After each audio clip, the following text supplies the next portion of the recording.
Hello students, तो आज हम लोग वेक्टर एडिशन को ही कंटिन्यू करेंगे। हमारे आज के टॉपिक में स्टार्टिंग में आएगा polygon law of vector addition. हमने अभी तक triangle law of vector addition and parallelogram law of vector addition पढ़ा है। इन दोनों में हम लोगों ने दो वेक्टर्स की ही एडिशन की थी, बट पॉलीगन लॉ में हम बहुत सारे वेक्टर्स की एडिशन करके सीधा एक single resultant vector find out करेंगे। तो polygon law of vector addition क्या कहता है? If we can represent a number of vectors by adjacent sides of a polygon taken in same order, then their resultant is represented by closing side of the polygon taken in opposite order। क्या meaning है? देखो, हमारे पास बहुत सारे vectors हैं, 1 2 3 4। से we have 4 vectors. हमें इन सबको ऐड करना है। मैं वेक्टर्स को लेबल कर देता हूँ, vector A, B, vector C and vector D. अगर हम इन सभी वेक्टर्स को एक पॉलीगन की एडजेसेंट साइड्स की तरह रिप्रेजेंट कर सकें, सच दैट सबका साइक्लिक ऑर्डर सेम हो, तो ए वेक्टर मैंने एज सच रिप्रेजेंट किया। अब मैं बी वेक्टर को यहाँ पे रखूँगा। बी वेक्टर फ्री वेक्टर है, मैं इसको मूव कर सकता हूँ। मैंने ए के हेड के ऊपर बी की टेल को रख दिया, बी वेक्टर को उठाया और यहाँ पर शिफ्ट कर दिया। हमें पता है कि हम किसी भी वेक्टर को मूव कर सकते हैं without change in its magnitude and direction. मुझे इनका साइक्लिक ऑर्डर सेम रखना है। फिर मैंने सी वेक्टर को उठाया, यहाँ पे सी वेक्टर को उसी के पैरेलल मूव किया and this is vector C. अब डी वेक्टर को उठाया और सी के हेड के ऊपर रख दिया, समथिंग लाइक दिस। ठीक है, डी को उसी के पैरेलल मूव किया। अब जो रिजल्टेंट वेक्टर है that will be represented by closing side of the polygon. I repeat, this is closing side of the polygon taken in opposite order. Taken in opposite order. Opposite order का मतलब क्या है? एक के tell के ऊपर tell और दूसरे की हेड के ऊपर हेड। एग्जैक्टली वही जो हम लोगों ने triangle law of vector addition में किया था। Is that okay? तो this is closing side of the polygon taken in opposite cyclic order. Means अब मैं ये लिख सकता हूं कि vector A, vector B, vector C and vector D का जो रिजल्टेंट है that will be given by vector r। vector r is a resultant। resultant कैसे ड्रॉ किया गया है? closing side of the polygon taken in opposite cyclic order। जिन vectors को add करना है, जिन वेक्टर्स का resultant निकालना है, all those vectors should be in same order but resultant should be in opposite order। okay, so this is polygon law of vector addition। It is very important to note that this polygon law is also derived from triangle law of vector addition। देखते हैं कैसे। तो यहाँ पर मैं कुछ vectors अपनी मर्जी से ड्रॉ कर रहा हूँ जिनकी हमें ज़रूरत पड़ेगी, जिनकी हमें अभी कैलकुलेशन में ज़रूरत पड़ेगी। और यहाँ पर मैं थोड़े से पॉइंट्स को लेबल कर लेता हूँ ताकि आपको समझाना मेरे लिए आसान हो जाए। ठीक है बेटा, तो ये जो AC एंड AD वेक्टर मैंने लेबल किए हैं, इनका नाम रख लेते हैं vector R1 and vector R2। Is that okay? तो हमें ऐड करना है vector A plus B plus C plus D। हमें इन चारों वेक्टर्स को ऐड करके इनका रिजल्टेंट निकालना है and we will be using triangle law of vector addition for this purpose। तो मैं क्या कर रहा हूँ, यहाँ पर मैं पहले दो वेक्टर्स A प्लस B को लिखता हूँ ब्रैकेट में और C प्लस D को कर दिया अलग। अब ध्यान से डायग्राम देखिए, मैं थोड़ा साइड में लिखूंगा ताकि आपको समझ में आ जाए। ट्रायंगल ABC रेफर करिए, ABC। हम लोग इस ट्रायंगल में अप्लाई करेंगे triangle law of vector addition. इसमें दो वेक्टर्स जिनका साइक्लिक ऑर्डर सेम है वो कौन से हैं? AB and BC। Means we can write down vector A plus vector B। इन दोनों का साइक्लिक ऑर्डर सेम है। एंड थर्ड वेक्टर कौन सा है, ए सी, उसका साइक्लिक ऑर्डर है अपोजिट, यानी कि third vector will represent resultant of vector A and vector B, यानी कि मैं लिख सकता हूं यहां पर R1, यानी कि a प्लस बी वेक्टर की वैल्यू हमारे पास बन जाएगी R1। We can substitute this value here. उम्मीद है कि आपको क्लियर होगा यहां तक। अब मैं क्या करूंगा, vector R1 and vector C को जोड़ दूंगा। And now we will refer triangle ACD। Diagram में देखिए ACD ट्रायंगल मिल गए। इसमें देखिए AC एंड CD का साइक्लिक ऑर्डर सेम है, बट AD का साइक्लिक ऑर्डर अपोजिट है, यानी कि मैं लिख सकता हूं AC plus CD is equal to AD using triangle law of vector addition, यानी कि R1 plus C is equal to R2। क्या आपको यह समझ में आ गया है? बढ़िया। क्या हम R1 प्लस C को R2 लिख सकते हैं? R1 प्लस C को R2, तो ये वैल्यू यहाँ सब्स्टिट्यूट कर दी जाएगी। अब बचा हमारे पास R2 plus D। R2 plus D को देखिए in this triangle ADE। Please refer triangle ADE।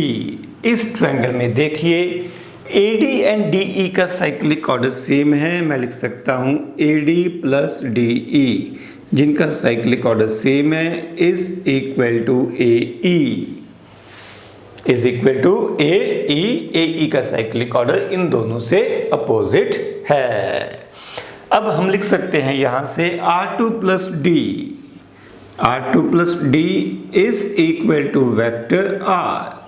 R2 plus D is equal to vector R। मैं यहां पे भी लिख सकता हूं, यहां तक दिखाई दे रहा होगा। Okay, done. तो यहां पे मैं लिख सकता हूं vector A plus B, vector plus C, vector plus D vector. इन सब का सम कितना हो गया, वेक्टर R के इक्वल। सेम रिजल्ट जो polygon law of vector addition state करता है, उसी रिजल्ट को हमने ड्राइव किया है बार बार triangle law of vector addition apply करके। उम्मीद है कि आप सबको ये क्लियर होगा। अब हम लोग आगे बढ़ेंगे। अब हम प्रॉपर्टीज पढ़ेंगे, वेक्टर एडिशन की प्रॉपर्टीज। तो फर्स्ट प्रॉपर्टी मेरे पास आएगी, vector addition is commutative in nature.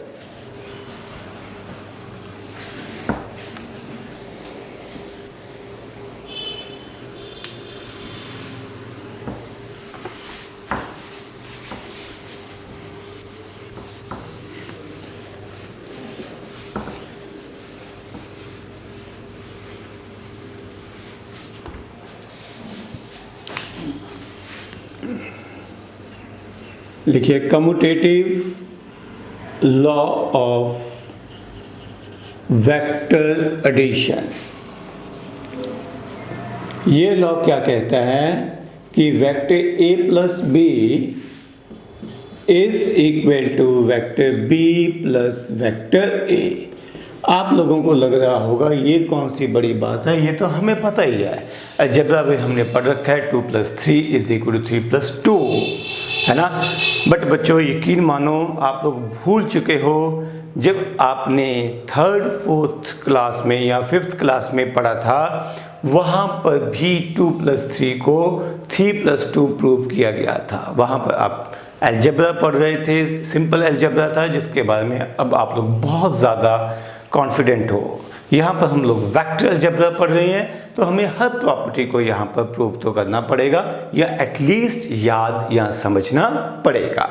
ठीक है, we are going to prove A plus B is equal to B plus A। तो सिंपल सी कैलकुलेशन करेंगे। मान लीजिए मेरे पास एक वेक्टर है A और ये है वेक्टर B।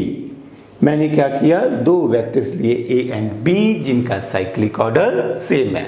तो क्लियरली इसका मतलब है थर्ड वेक्टर कौन सा होगा, जो रिजल्टेंट को रिप्रेजेंट करेगा, third side of the triangle taken in opposite cyclic order. तो अब मैं यहां से चलूंगा, A plus B is equal to vector R।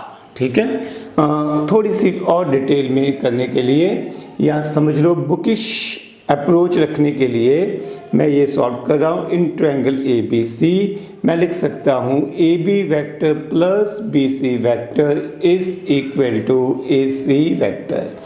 A B कितना है, ए बी सी कितना है, बी ए सी कितना है, R. A B plus B C A plus B is equal to vector R so this is equation number 1। अब हम लोग ये जानते हैं कि वेक्टर्स को उनके पैरेलल मूव किया जा सकता है without change in magnitude and direction. तो मैं वेक्टर ए को मूव करूंगा यहाँ पर, वेक्टर बी को मूव करूंगा इधर, ताकि मेरे पास एक पैरेललोग्राम बन जाए। ठीक है, मेरे ख्याल से आपको डायग्राम में कोई दिक्कत नहीं होगी कि बी को उठा के यहाँ पे रखना है और ए को उठा के यहाँ पे, अभी एरोज मुझे डालने हैं।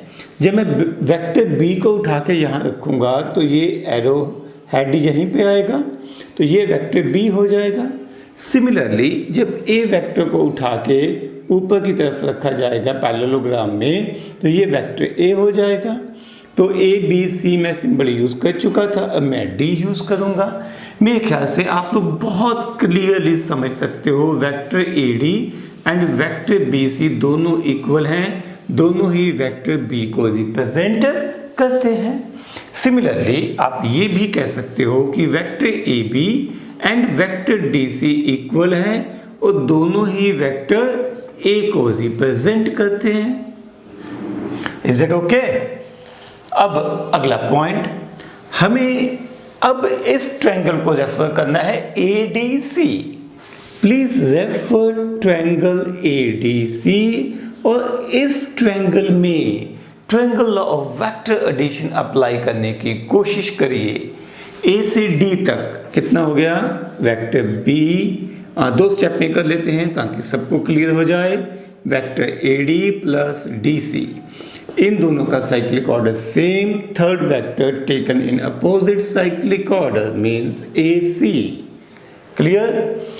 ए डी की वैल्यू कितनी है, वेक्टर बी। डी सी की वैल्यू, डी सी ये रहा, इसकी वैल्यू कितनी है, A is equal to A C. A C की वैल्यू कितनी है, are.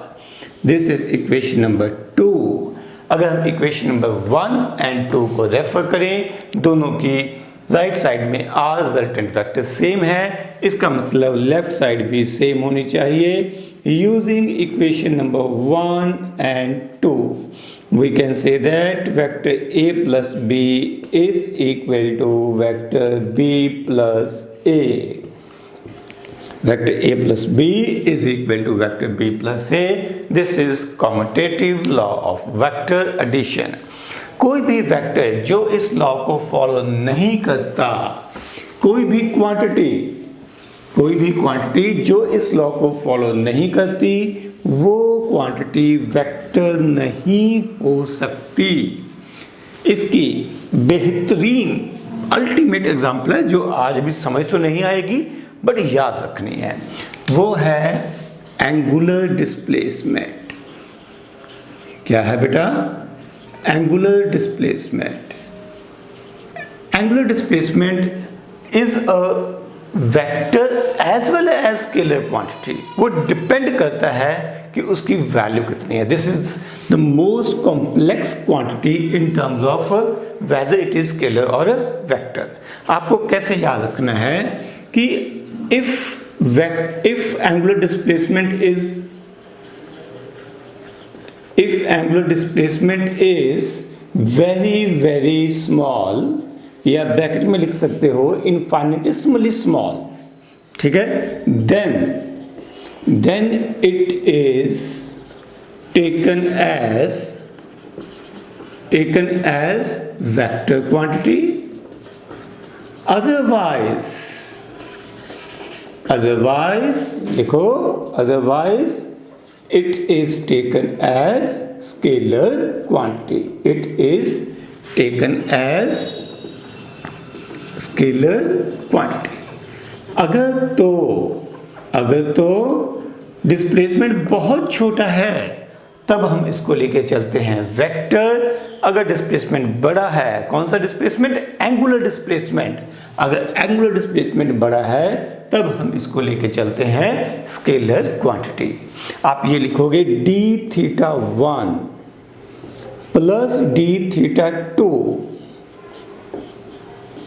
Is equal to D theta 2 plus D theta 1। आपको याद होगा हम डी थीटा सिंबल कब यूज करते हैं, हम तब यूज करते हैं जब डिस्प्लेसमेंट या angular displacement is very very small, negligible small. जब ये बहुत छोटा होता है, इनफाइनेटिसिमली स्मॉल होता है, तब हम डी सिंबल यूज करते हैं। तो इसका मतलब ये है कि डी थीटा 1 यानी कि very small angular displacement first and second, इन दोनों का सम जो है, वेक्टर सम जो है, वो कौन सा लॉ फॉलो करता है, commutative law of vector addition follow करता है।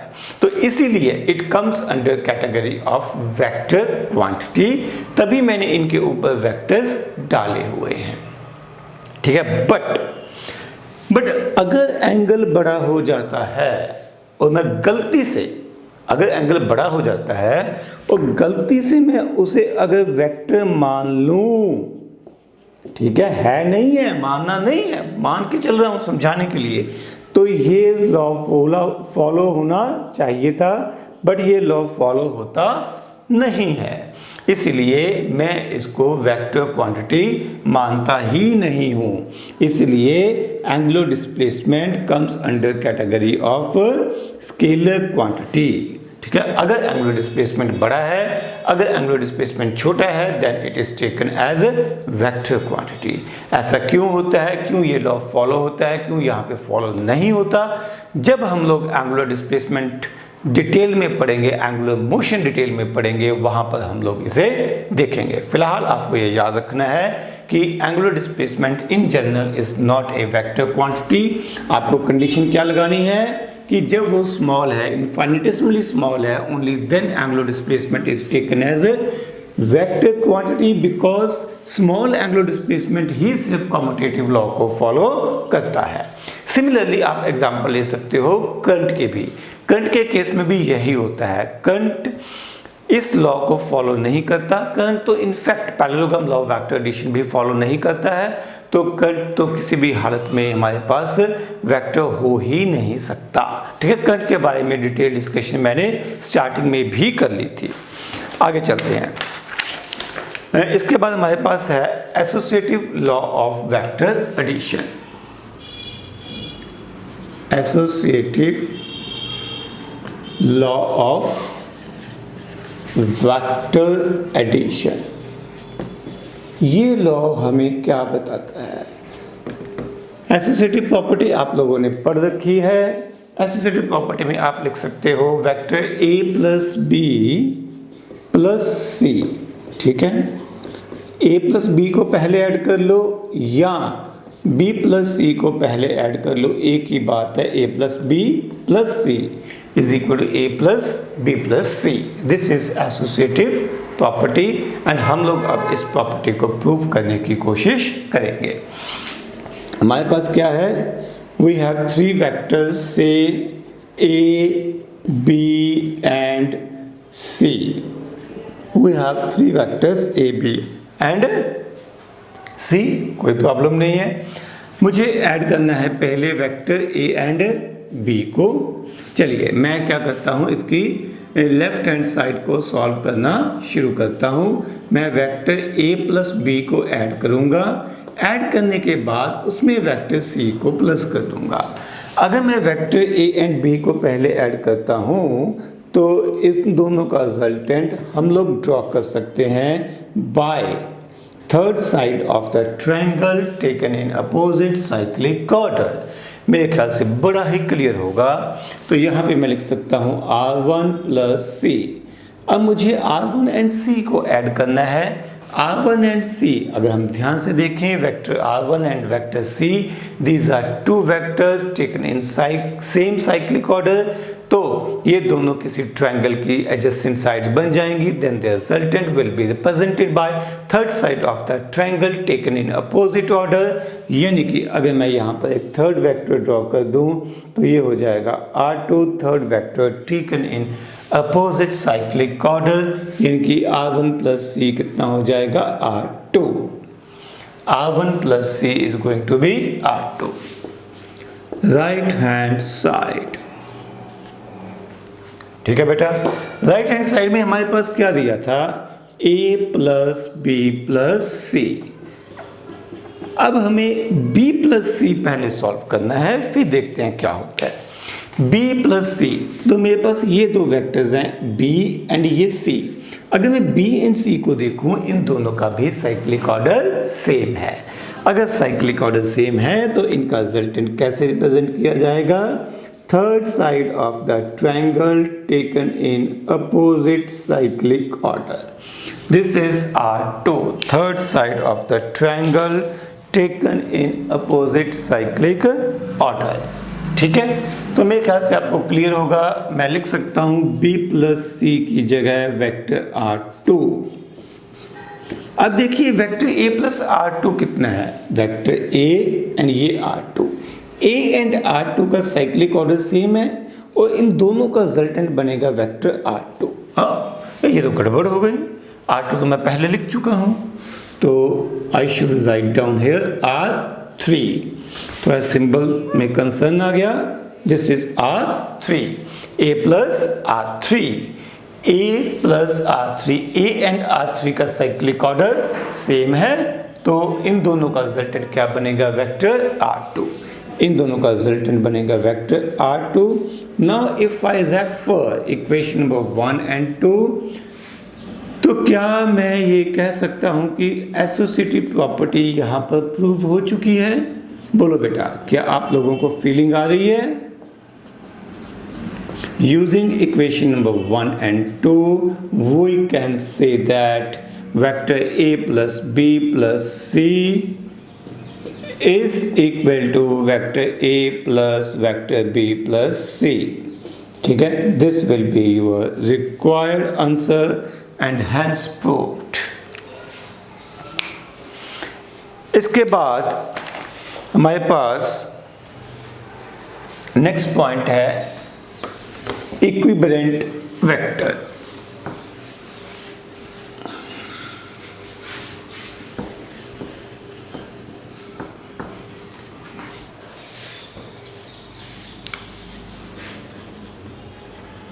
इक्विलिब्रेंट वेक्टर,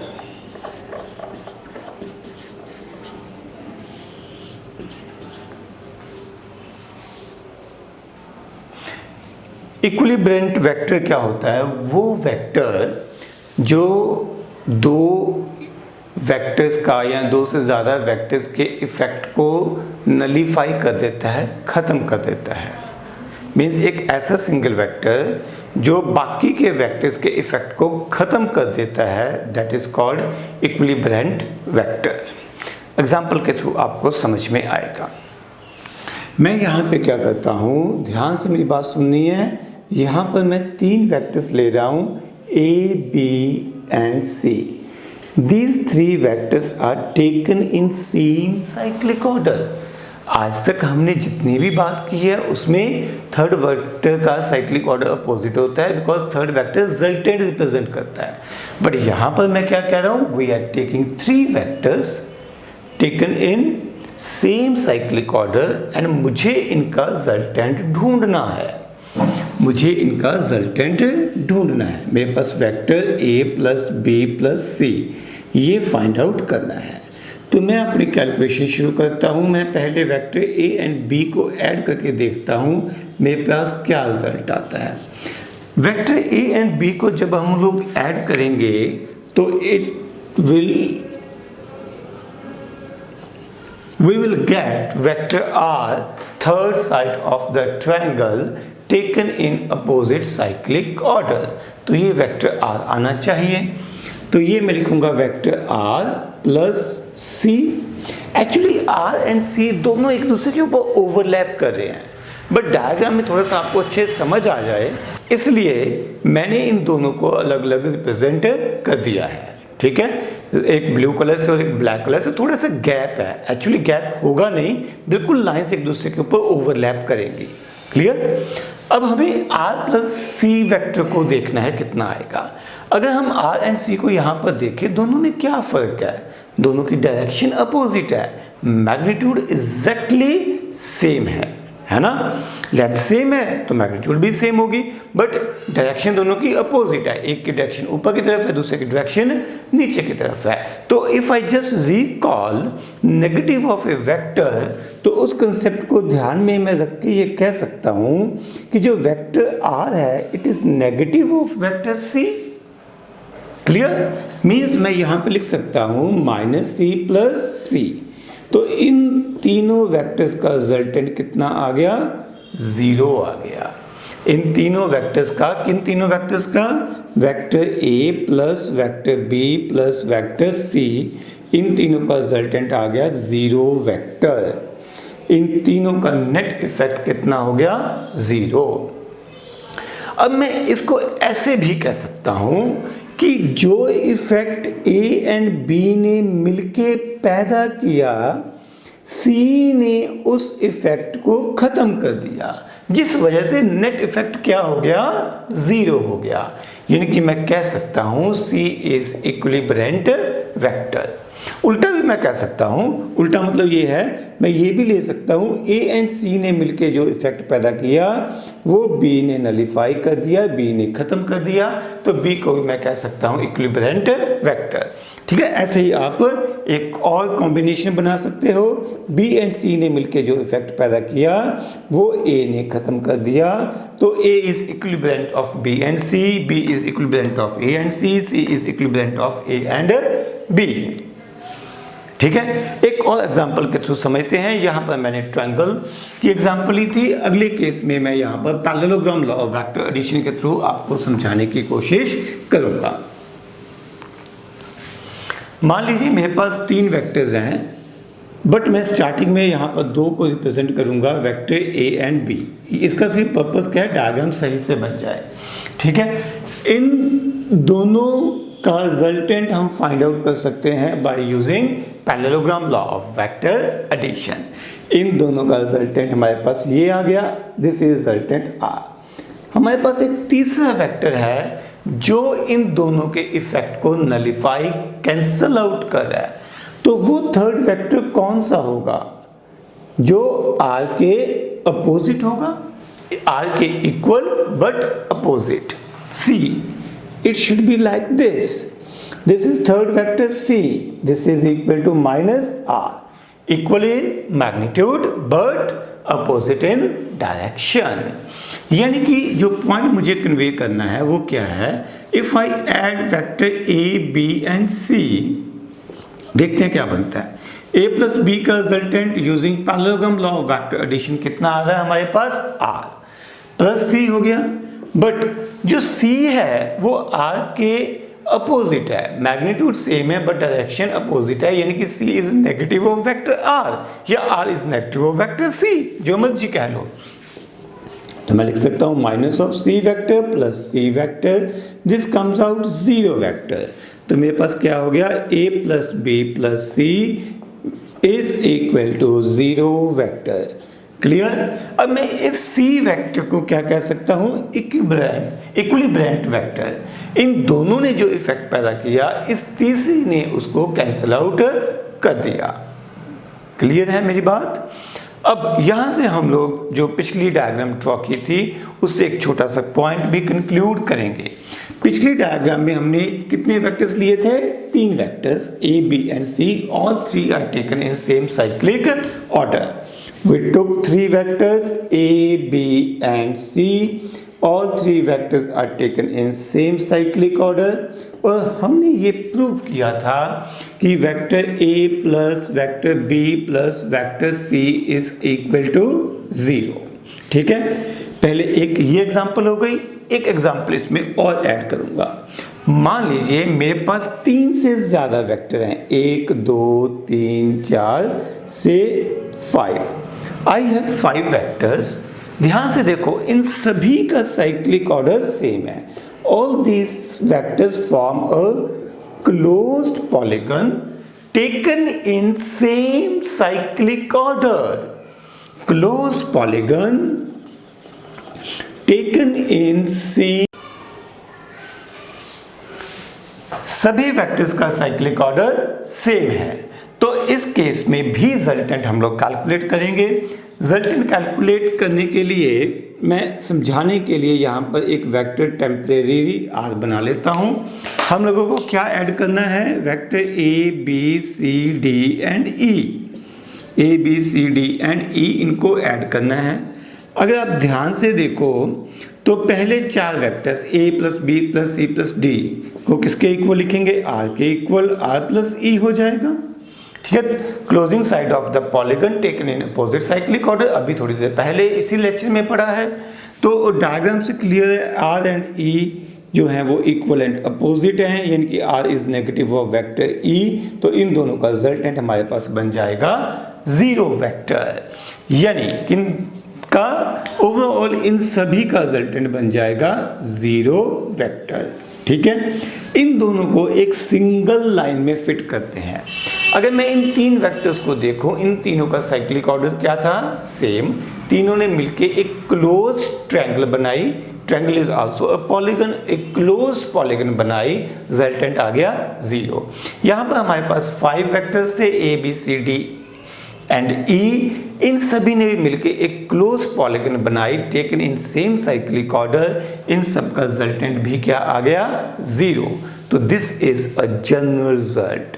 वो क्या है, if we have a number of vectors that make a close polygon taken in cyclic order, सभी वेक्टर्स का साइक्लिक ऑर्डर सेम होना चाहिए और सभी को मिलकर एक क्लोज पॉलीगन बनानी चाहिए, देन डेफिनेटली इन सभी वेक्टर्स का जो रिजल्टेंट है वो जीरो ही होगा। सभी वेक्टर्स का रिजल्टेंट जीरो ही होगा। Is that okay? बढ़िया। अब इसी कंसेप्ट में हम लोग एक पॉइंट ऐड करेंगे, लैमिस थ्योरम। लैमिस थ्योरम का जो प्रूफ है वो हम वेक्टर्स में ही आगे जाके करते हैं, वैसे वो बोर्ड का हिस्सा नहीं है, बट मैं आप लोगों को करवाऊंगा जस्ट टू मेक क्लियर कि कंसेप्ट चीज़ें बनती कैसे हैं, बट सिलेबस का हिस्सा नहीं है। हम लोग अभी डिस्कस करेंगे लैमिस थ्योरम और ये बहुत ही ज़्यादा इम्पॉर्टेंट रहेगी। पूरी +1 +2 में लैमिस थ्योरम आपकी बार बार यूज़ होने वाली है। लैमिस थ्योरम अप्लाई कब करते हैं या लैमिस थ्योरम है क्या, सुनो। लैमिस थ्योरम के लिए जो इम्पॉर्टेंट कंडीशन है वो ये है कि तीन वेक्टर्स का रिजल्टेंट जीरो होना चाहिए। यहाँ पर मैं तीन फोर्सेस ले रहा हूँ, तो तीन फोर्सेस का रिजल्टेंट जीरो होना चाहिए। क्लियर? तीन फोर्सेस का रिजल्टेंट जीरो कैसे बनता है या हमें कैसे पता चलता है? देखो बेटा, अगर तो ये तीनों मिलके एक क्लोज्ड ट्रायंगल बनाए, नेचुरली ट्रायंगल तो क्लोज ही होगी, एक क्लोज्ड ट्रायंगल बनाए taken in same cyclic order, all three vectors are taken in same cyclic order, तो डेफिनेटली इनका सम कितना हो जाएगा, जीरो हो जाएगा। Vector sum of f1 f2 and f3 is equal to zero vector. Is that clear? अगर ये condition है तब हम लैमिस थ्योरम को अप्लाई करेंगे। अभी रिजल्ट मैंने लिखा नहीं है, कंडीशन अभी समझा रहा हूँ। अब इसको देखने का एक और तरीका होता है, हमने अभी अभी ड्रॉ किया था। मान लो मेरे पास ये दो फोर्सेस हैं F1 and F2, we have this two forces F1 and F2। इन दोनों का रिजल्टेंट हमने कैसे फाइंड आउट किया, using parallelogram law of vector addition. ठीक है, तो जो ये हो गया रिजल्टेंट R, तो F3 फोर्स थर्ड वेक्टर किस तरफ होना चाहिए, R के opposite, equal in magnitude but opposite to vector R, opposite to vector R। ये बात भी हमने अभी थोड़ी देर पहले की है, 2 मिनट पहले। तो F1 plus F2 plus F3 ये जीरो हो जाएगा। तो जनरली हमें इन दोनों में से कोई एक सिचुएशन डायग्राम में मिलेगी। ठीक है, most of the time you will encounter this situation. कैसी सिचुएशन? आपके पास ऐसे तीन फोर्सेस रिप्रेजेंट की जाएंगी, F1, F2 and F3। F1 कहीं पे भी हो सकता है, F2 doesn't matter. F1, F2, F3 तीन फोर्सेस रिप्रेजेंट की जाएंगी और आपको कहा जाएगा कि इनका रिजल्टेंट जीरो है। अगर ये कंडीशन है तब हम आगे बढ़ते हैं। ठीक है, क्या? Three forces acting at a point such that उनका सम कितना है? 0। Then their resultant is resultant तो इनका 0 है ही है। अब आगे देखते हैं क्या करना है। मैं एंगल लिखता हूं अल्फा। अल्फा किसके बीच में? F2 एंड F3 के बीच में। देखो बीटा F1 एंड F3 के बीच में, गामा F1 एंड F2 के बीच में, ये लिखा अल्फा बीटा एंड गामा। अब देखो अगर मुझे लिखना है लैमिस-थ्योरम का रिजल्ट तो मैं क्या लिखूंगा? F1 by sine alpha. F1 by sine alpha कैसे आया? ये F1 ये फोर्स थी, बाकी की दो फोर्सेस के बीच का एंगल। आपको अल्फा नहीं याद करना, वहां पे कुछ भी लिखा होगा 60 90 कुछ भी लिखा होगा, आपको क्या याद रखना है? ये force F1 and divided by sine of the angle between two other forces. बोलो तो बाहर से, sine of the angle between two other forces is equal to F2 by sine, F2 by sine of the angle between two other forces. Two other forces कौन सी हो गई? F1 and F3। इनके बीच में एंगल क्या हो गया? Beta. Similarly आप लिख सकते हो F3 upon sine of gamma. Gamma क्या है? Angle between two other forces. F3 के लिए लिख रहे हैं तो यहां पर आएगा divided by sign gamma. Clear है बच्चों? तो आपको क्या याद रखना है कि if resultant of these three forces is 0, F1 plus F2 plus F3 is equal to 0, then we can say that F1 by sin alpha is equal to F2 by sin beta is equal to F3 by sin gamma। उम्मीद है कि आपको ये clear होगा। हम लोग एक बार फिर से ट्राई करते हैं इस रिजल्ट को इस डायग्राम में फिट करने की। अब मैं जानबूझ के आप लोगों को चेक करने के लिए जानबूझ के angles randomly alpha beta gamma लिखता हूं। आपको वीडियो को पॉज करके पहले इस रिजल्ट को लिखना है, फिर मेरे साथ डिस्कशन करनी है। ठीक है, ये कंडीशन तो पक्का हो ही गई, यहाँ पर ये तो एप्लीकेबल होगी ही होगी। तब आपको इस रिजल्ट को यहाँ पर फिट करना है। तो आपको लिखना है F1 bye F2 bye F3 bye, ठीक है, साइन ऑफ एंगल। मुझे जो इंटरेस्ट है वो देखना है कि आप यहाँ पर ये एंगल क्या लिखते हो। ठीक है, वीडियो पॉज करके लिखिए। अब सुनिए, पहली गलती जो हम लोग कर सकते हैं वो क्या है? हम सीधा एंगल अल्फा बीटा गामा लिखते हैं। नहीं, आप क्या कहोगे? F1 लिखना है तो हमें बाकी दो वेक्टर्स के बीच में तो एंगल ही नहीं दिखाई दे रहा, हम क्या करें?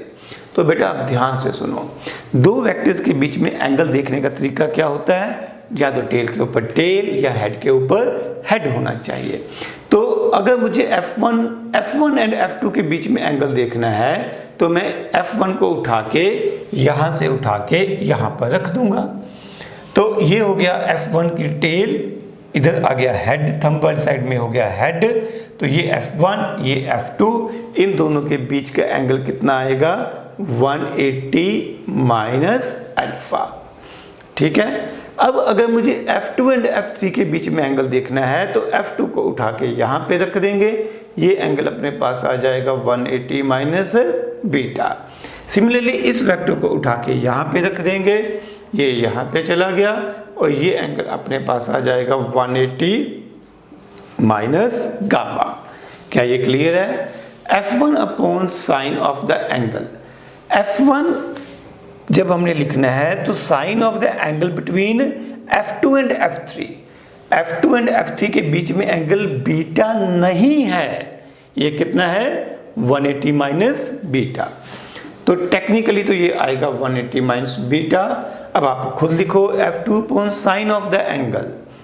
F2 upon sine of the angle किसके बीच में? F1 एंड F3 के बीच में। ये कितना आएगा? 180 minus gamma.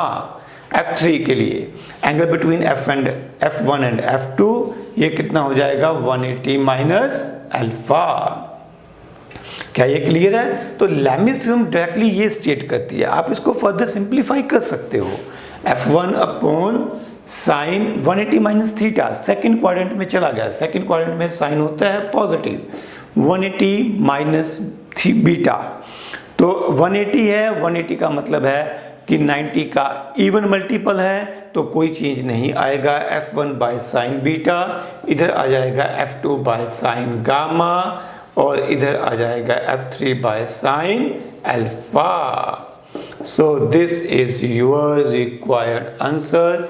F1 by sin beta is equal to F2 by sin gamma is equal to F3 by sin alpha।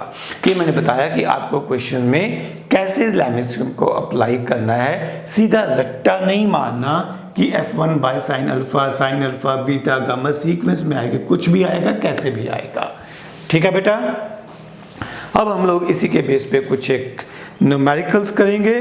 तो हमारे पास फर्स्ट क्वेश्चन है ऑन इक्विलिब्रियम या ऑन लैमिस थ्योरम। क्वेश्चन हमारे पास क्या है, a body of weight 5 kilogram weight, यहाँ पर यूज़ किया गया है किलोग्राम वेट। 1 किलोग्राम वेट का मतलब होता है 9.8 न्यूटन। कई बार समटाइम्स अप्रॉक्सीमेशन के लिए हम इसको 10 न्यूटन भी लिख लेते हैं। ठीक है, सही तो है 9.8 newton, but for approximation we can write down it as 10 newton. ठीक है, तो एक बॉडी जिसका वेट 10 न्यूटन है या 9.8 न्यूटन है, जो मर्जी कह लो, अप्रॉक्सीमेट वैल्यू ये हो जाएगी, is hanging from a point, इस पॉइंट O से ये एक ऑब्जेक्ट हैंग कर रहा है, बॉडी हैंग कर रही है, a horizontal force of 25 newton, एक हॉरिजॉन्टल फोर्स 25 न्यूटन की अप्लाई की गई, and body comes to rest, body रुक चुकी है, बॉडी इसके बाद आगे नहीं जा रही है। ठीक है, यूँ समझो कि बॉडी को यहाँ से उठाना शुरू किया होगा, ऐसे खींचना शुरू किया, बॉडी यहाँ पे आके रुक गई, इसके आगे फर्दर ये मूव नहीं कर रही है, body is at rest. Rest पे बॉडी के आने का क्या मतलब है? इसका मतलब है this implies that net force on the body is, net force on body is 0। इस केस में हमेशा नहीं, देखो ध्यान से समझो, अगर मैं बॉडी को ऊपर फेंकता हूँ, हाईएस्ट पॉइंट पे बॉडी रेस्ट पे आती है, बट फिर वो वापस नीचे चलना शुरू कर देती है। हाईएस्ट पॉइंट पे बेशक बॉडी रेस्ट पे है, बट नेट फोर्स 0 नहीं होती, धरती माँ अब भी उसके ऊपर ग्रेविटेशनल फोर्स अप्लाई करती है, और जिसकी वजह से बॉडी नीचे एक्सेलरेट होना शुरू हो जाती है। यहाँ पर ये सिचुएशन नहीं है, हमने बॉडी को एक बार इधर पकड़ के खींचा, हम फोर्स अप्लाई कर रहे हैं, ये स्ट्रिंग बांधी हुई है और बॉडी आगे पीछे कहीं मूव नहीं करी। ठीक है, इसके बाद ये परमानेंटली यहाँ पर रेस्ट पे है। When the string makes an angle theta with the vertical, तो ये थीटा एंगल बन गया विद वर्टिकल, और हमें फाइंड क्या करना है, tension in the string and angle with vertical means angle theta. अब हम देखते हैं इस बॉडी के ऊपर कौन कौन सी फोर्सेस लग रही हैं। 25 न्यूटन जो हम खुद से अप्लाई कर रहे हैं, अप्लाइड फोर्स, ये तो हमें क्लियर है, क्वेश्चन में मेंशन है इन हॉरिजॉन्टल डायरेक्शन। दूसरी फोर्स है gravitational force mg, which is basically weight, ये mg होगी, और इसकी वैल्यू हमें 10 न्यूटन दे रखी है। कितनी, सॉरी 1 किलोग्राम वेट था हमारे पास 10 न्यूटन, हमें 5 किलोग्राम वेट दे रखा है, तो 5 किलोग्राम वेट अप्रॉक्सीमेशन में इसे मैं 50 न्यूटन लिख सकता हूँ, तो I will make it 50 Newton. Clear हो गया बच्चों। थर्ड फोर्स है टेंशन इन द स्ट्रिंग, रस्सी में खिंचाव। टेंशन स्ट्रिंग में इस तरफ होगी, इस तरफ खिंचाव महसूस होगा इस बॉडी को। ठीक है, इस स्ट्रिंग की वजह से जो टेंशन होगी वो इस बॉडी को ऊपर की तरफ खींचेगी। टेंशन की ये प्रॉपर्टी होती है कि it is a pulling force, tension is a pulling force and act along string string की लंबाई के along लगेगी और चीज़ों को खींचेगी। तो इस बॉडी को खींचना है तो ऊपर को खींचा जाएगा, नीचे को तो पुश होगा, ये सिर्फ खींचती है। तो this is direction of tension.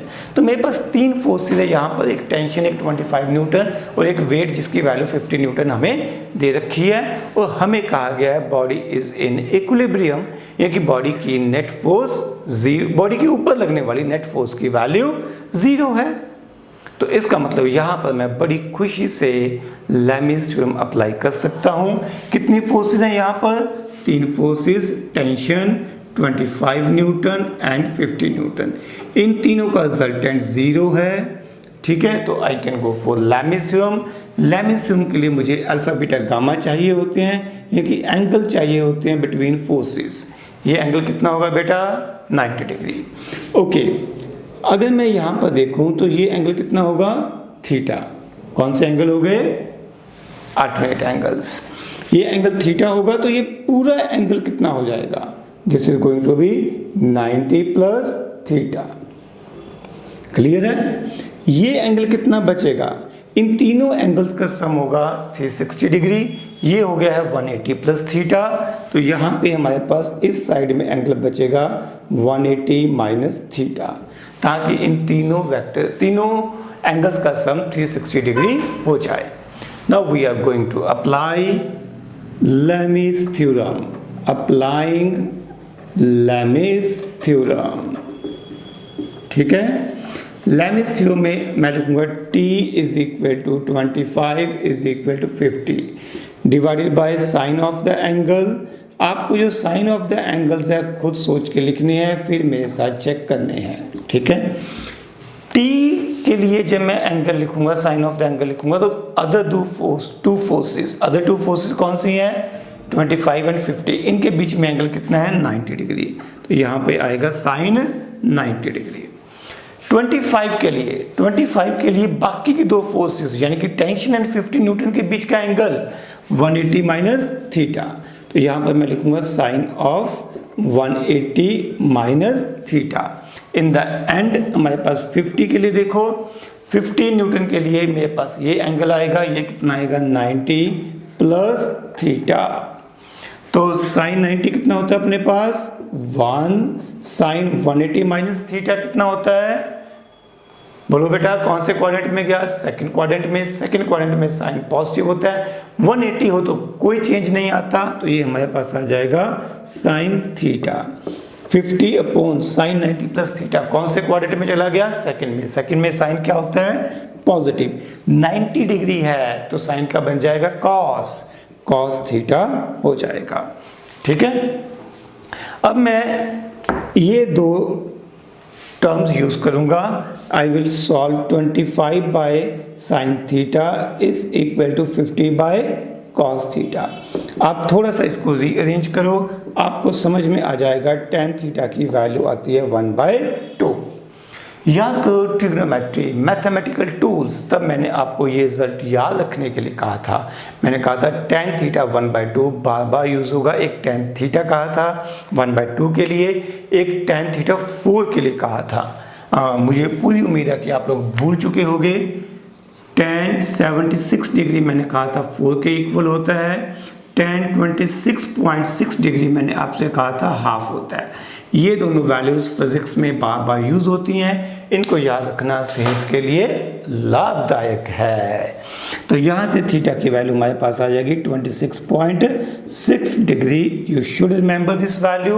Bar bar trigonometric tables को रेफर करने की जरूरत नहीं होती। जो रिजल्ट्स बार बार यूज होते हैं उनको याद रखना बढ़िया रहता है। तो हमने क्वेश्चन का फर्स्ट पार्ट सॉल्व कर लिया, एंगल फाइंड आउट कर लिया। क्वेश्चन का सेकंड पार्ट क्या था? टी की वैल्यू फाइंड आउट करना। टी मेरे पास कितना आएगा? 25 बाय साइन थीटा। भाई मैंने तो टेन थीटा को याद रखने के लिए कहा था, साइन थीटा तो मैंने कहा ही नहीं, बट हमें तो यहाँ पर साइन थीटा की जरूरत पड़ गई। कोई प्रॉब्लम नहीं है, सीखते हैं। टेन थीटा हमारे पास कितना था? 1/2। ये थीटा है तो टेन थीटा होता है परपेंडिकुलर अपॉन बेस, तो ये 1/2 यही बनेगा। परपेंडिकुलर 1 हो गया तो बेस हो गया 2। तो अगर मैं पाइथागोरस थ्योरम लगाता हूँ तो हाइपोटेन्यूज बन जाएगा √5। यहाँ से अब मुझे साइन थीटा ढूंढने से कोई नहीं रोक सकता। Perpendicular upon hypotenuse 1/√5। यानी कि t की वैल्यू मैं लिखूंगा 25/1/√5, यानी कि ये वैल्यू बन जाएगी 25√5 Newton. This is required answer, 25√5 Newton. ठीक है बच्चों, इसी के साथ ये न्यूमेरिकल खत्म होता है। अगले न्यूमेरिकल की तरफ प्रोसीड करते हैं। Next question, a man of 70 kg is hanging with the help of 2 ropes as shown in diagram. Calculate tension in each string. एक आदमी 2 रस्सियों को पकड़ के ऐसे हवा में लटक रहा है। हमें देखना है कि इन दोनों रस्सियों में, इन दोनों स्ट्रिंग्स में टेंशन की वैल्यू क्या होगी। टेंशन की क्या प्रॉपर्टी हमने अभी अभी पढ़ी है।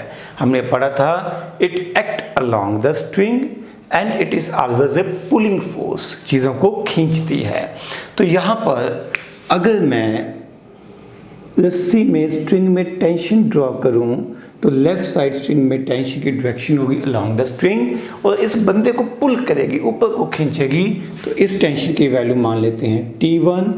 दूसरी तरफ ये मेरे पास टेंशन हो गई है T2 और बंदे का weight of man mg, this will be another force acting on the person in downward direction.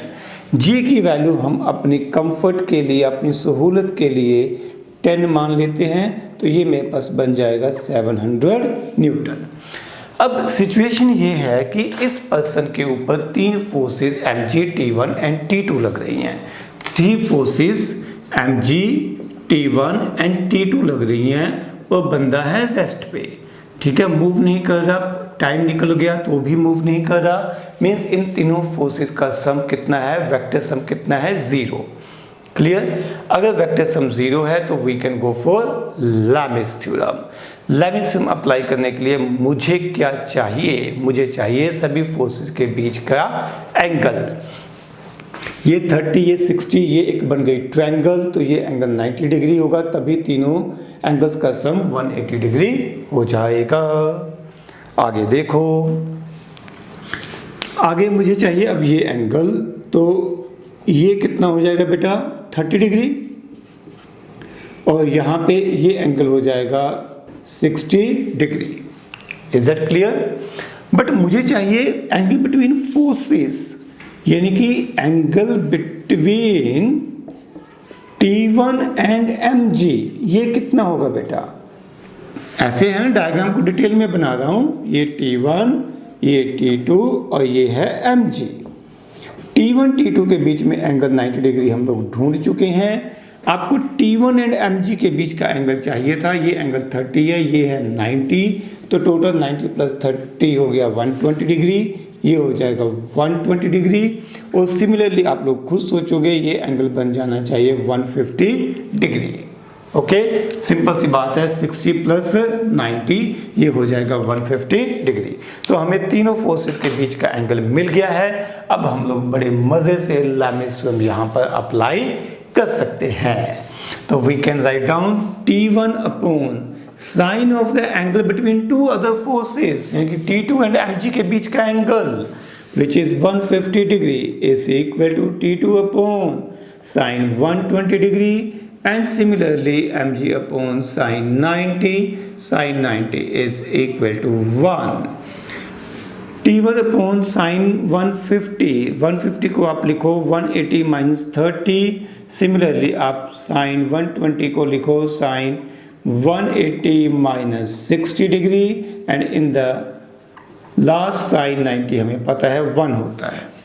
ये सेकंड क्वाड्रेंट में चला गया। सेकंड क्वाड्रेंट में साइन पॉजिटिव होता है क्योंकि 180 डिग्री है तो साइन का कुछ चेंज नहीं होगा। सिमिलरली यहाँ पर आ जाएगा साइन 60 डिग्री और यहाँ पर mg की वैल्यू हमें 700 दे रखी है।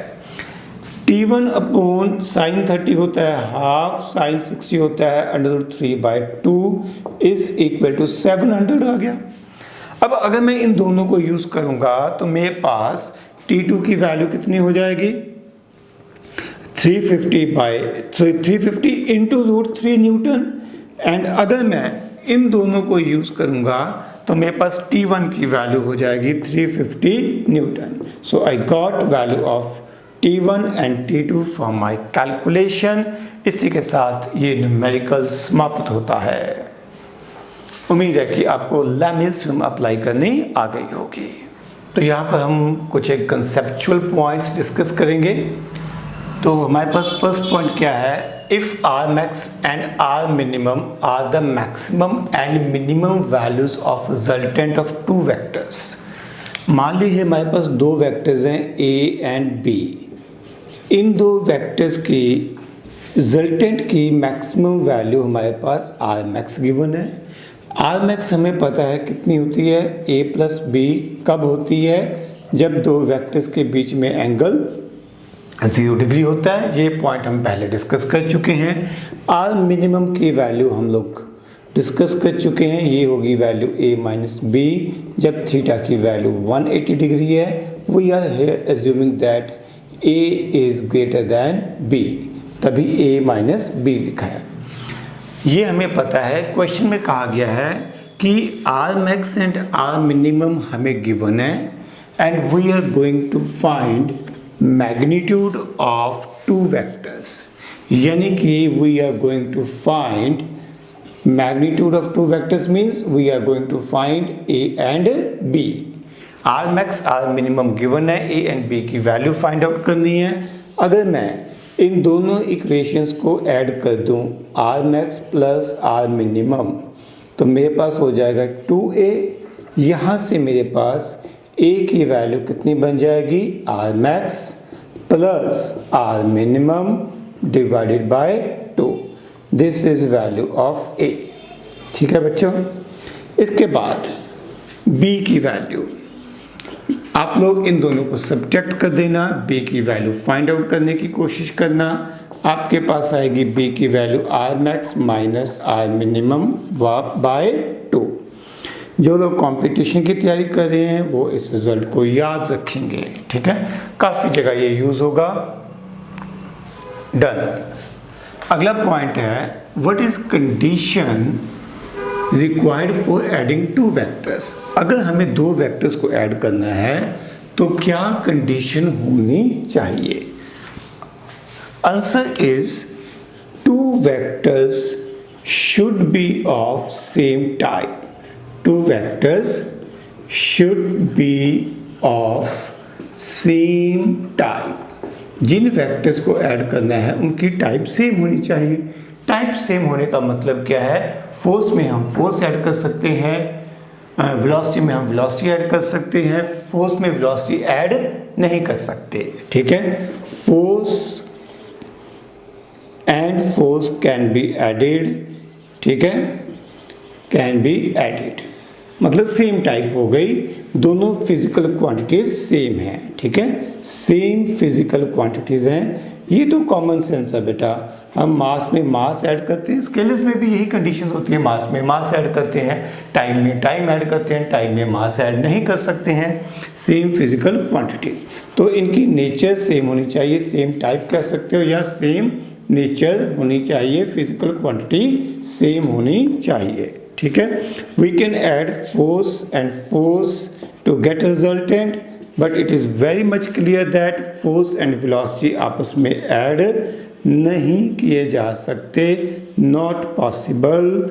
ये तो कॉमन सेंस है, बट ये एक कंसेप्चुअल क्वेश्चन है और स्टूडेंट्स अक्सर पहली बार में खुद से इंटरप्रेट नहीं कर पाते।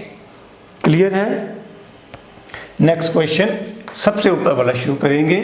How many minimum vectors are required to produce zero resultant.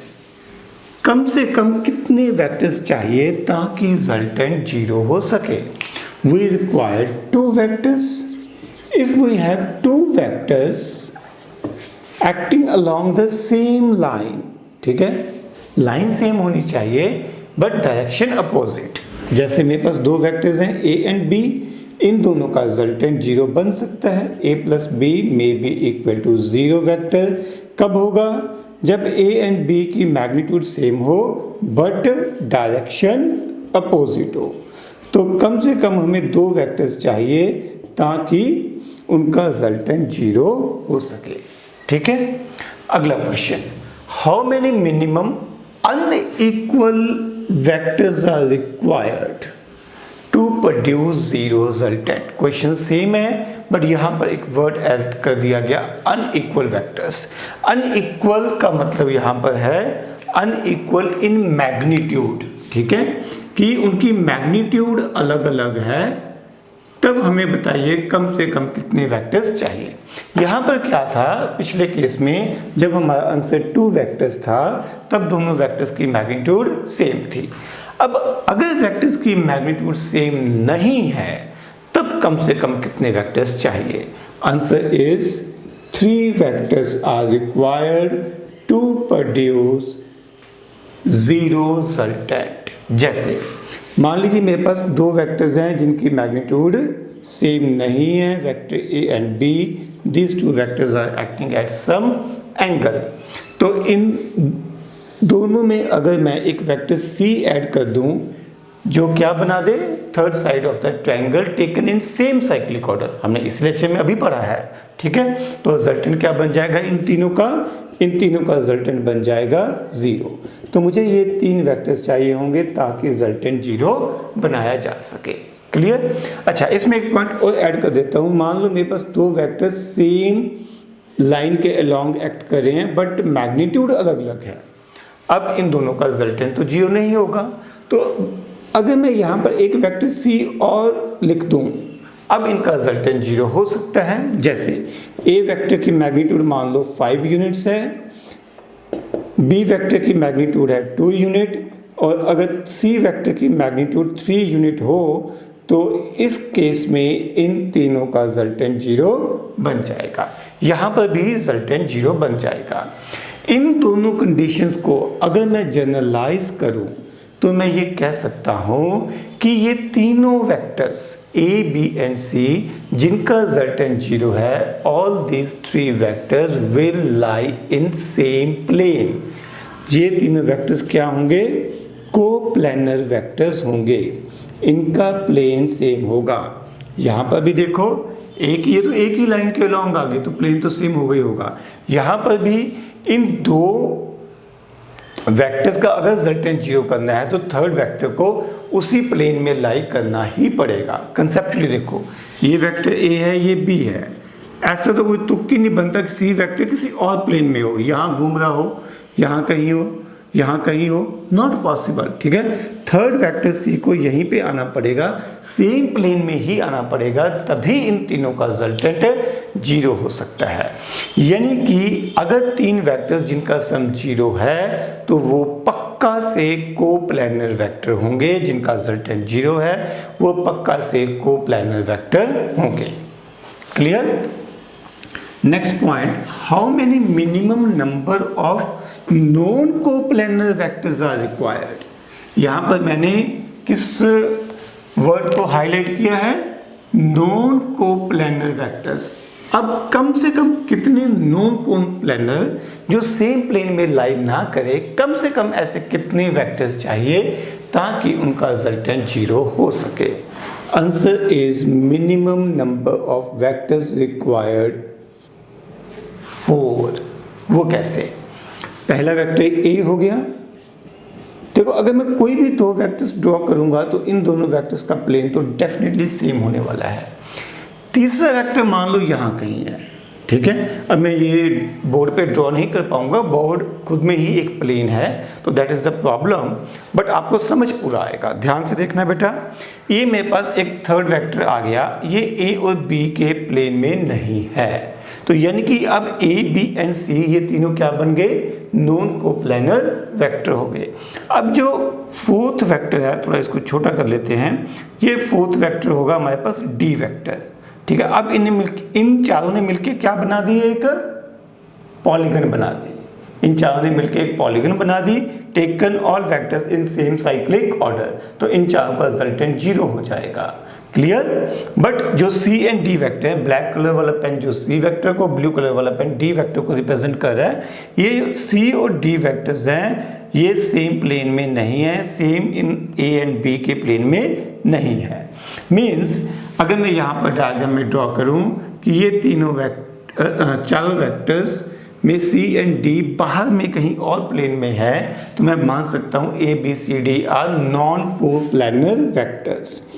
A B C and D are non coplanar vectors, are non coplanar vectors, तो इनका सम हो जाएगा 0। क्लियर? यानी कि कम से कम कितने वेक्टर्स चाहिए? We require 4 vectors. मैं इसको दोबारा से एक बार एक्सप्लेन करता हूँ बेटा। अगर मैं 3 वेक्टर्स के साथ रिजल्टेंट बनाता, 0 करता रिजल्टेंट को, तो वो डेफिनेटली सेम प्लेन में होते। तो मुझे प्लेन तो चेंज करना था, मेरे पास कंडीशन थी नॉन कोप्लानर, तो मैंने एक वेक्टर यहाँ पे ऊपर कर दिया, सी वेक्टर, ये नॉन कोप्लानर हो गया। ए एंड बी का प्लेन तो डेफिनेटली सी रहेगा, उसको सेम रहेगा, इसको तो मैं छेड़ नहीं सकता, सी का अलग हो गया। तो मुझे यहाँ पर एक डी वेक्टर चाहिए होगा ताकि मैं एक क्लोज पॉलीगन बना सकूँ, तभी इनका रिजल्टेंट 0 बनेगा। It means minimum 4 vectors are required to produce 0 resultant if vectors are non coplanar. Next question, ABCD is a parallelogram. ABCD is a parallelogram. ABCD. AC and BD are its diagonals. Prove that AC plus BD. This is AC, this is BD. AC plus BD is equal to 2 times BC. 2 times BC and AC minus BD is equal to 2 times AB. तो ये हमें एक parallelogram given है, मैं इसको use करके इन दो results को प्रूव करने की कोशिश करूँगा। तो मैं फर्स्ट पार्ट के लिए शुरू करूँगा। I will try to prove AC plus BD is equal to 2 times BC। Done. तो हम लोग प्रूफ शुरू करते हैं। I will start with AC। AC को देखते हैं कैसे लिखा जा सकता है। ये है AC। क्या मैं इसे AB प्लस BC लिख सकता हूँ? By using triangle law of vector addition may I write down it as AB plus BC is equal to AC। This is equation number 1। अब हम लिखते हैं BD को। ये रही BD। BD को लिखना है, तो BD को लिखने के लिए मुझे यहाँ पर छोटा सा चेंज करना पड़ेगा। बेटा ध्यान से देखना है, मुझे BD चाहिए एज ए रिजल्टेंट, या ऐसे भी कर सकते हैं, ठीक है, ऐसे भी हो जाएगा। AB plus BD is equal to AD। AB plus BD is equal to AD। ये क्लियर है? मुझे चाहिए BD, तो BD को मैं एक तरफ रख लूँगा और राइट साइड में शिफ्ट कर दूंगा AD माइनस AB। ये भी सही है। AD vector and BD vector ये दोनों इक्वल होने वाले हैं, पैरेलल मूव किए गए हैं, तो AD को मैं रिप्लेस कर सकता हूँ विद AD को रिप्लेस कर सकता हूँ विद BC। मैं शायद गलत बोल गया। AD and BC same vector होने वाले हैं, तो मैं AD को रिप्लेस कर दूंगा विद BC। ये हो जाएगा BC minus AB। This is equation number 2। This is equation number 2। Clear है? देखो मेरे दिमाग में क्या चल रहा है, मुझे AC एंड BD को ऐड करना है। पहले मैंने AC फाइंड आउट किया, फिर मैंने BD फाइंड आउट किया। Using triangle of vector addition इन दोनों को ऐड कर दूंगा, लेफ्ट साइड आ जाएगी, राइट साइड खुद ब खुद आ जानी चाहिए। तो I am doing addition, adding equation number 1 and 2। We can write down AC plus BD, और राइट साइड में हमारे पास आ जाएगा AB plus BC minus AB। बड़ा क्लियर है कि AB कैंसिल आउट हो जाएंगे। राइट साइड में आ जाएगा 2 times BC is equal to AC plus BD। So this is your required answer. ठीक है, यही रिजल्ट हमें प्रूव करना था। आगे चलते हैं सेकंड पार्ट की तरफ। मैं ये इरेज करूंगा, आप लोग जरूरत हो तो वीडियो पॉज करके नोट कर लीजिए। अब हमें करना है AC माइनस BD। तो सेकंड पार्ट में मुझे AC माइनस BD चाहिए। AC की वैल्यू हम लिख चुके हैं पहले से, A B plus B C using triangle law of vector addition A B plus B C. Equation number 1।